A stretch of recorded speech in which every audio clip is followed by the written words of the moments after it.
নেপালের প্রধানমন্ত্রী কেপি শর্মা ওলির পদত্যাগের পর আন্দোলনরত জেনজি বিক্ষোভকারীদের মধ্যে নতুন আলোচনার কেন্দ্রবিন্দু হয়ে উঠেছেন কাঠমান্ডুর মেয়র বালেন্দ্র শাহ। তিনি সবার কাছে বালেন শাহ নামেই পরিচিত।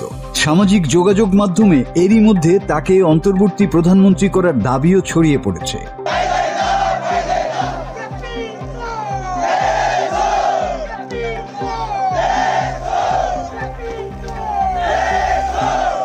বালেন্দ্র শাহর জন্ম 1990 সালের 27 এপ্রিল।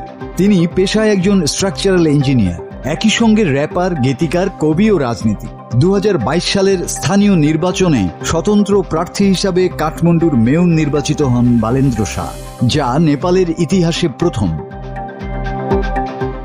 রাজনীতিতে আসার আগে তিনি নেপালের হিপ হপ ঘরানার সঙ্গীত শিল্পী হিসেবে জনপ্রিয়তা পান। 2013 সালে ইউটিউব সিরিজ র বার্জের অংশ নিয়ে আলোচনায় আসেন। প্রকৌশলে পড়াশোনা শেষে স্থানীয় সরকারে যোগ দেন এবং দুর্নীতি ও অব্যবস্থাপনার বিরুদ্ধে কঠোর অবস্থান নেন। মেয়র হওয়ার পর থেকেই বেশ কিছু সাহসী পদক্ষেপ নিয়ে আলোচনায় আসেন বালেন শাহ।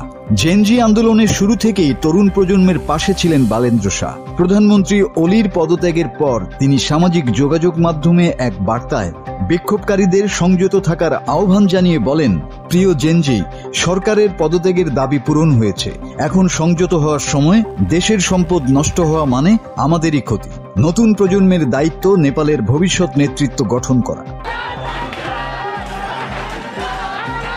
ওলির পদত্যাগের পর দেশ জুড়ে অন্তর্বর্তী সরকারের নেতৃত্ব কে দেবেন তা নিয়ে অনিশ্চয়তা দেখা দিয়েছে। রাজনৈতিক দলগুলোর প্রতি আস্থাহীন তরুণ প্রজন্ম এখন বিকল্প নেতৃত্বের প্রতীক হিসেবে বালেন্দ্র শাহকে সামনে আনছেন। তার জনপ্রিয়তা, সাহসী পদক্ষেপ এবং রাজনৈতিক দলগুলোর বাইরে থেকে উঠে আসা পরিচয় তাকে এই মুহূর্তের সবচেয়ে আলোচিত নাম বানিয়েছে। মাসুদ হাসান, বাংলা টিভি।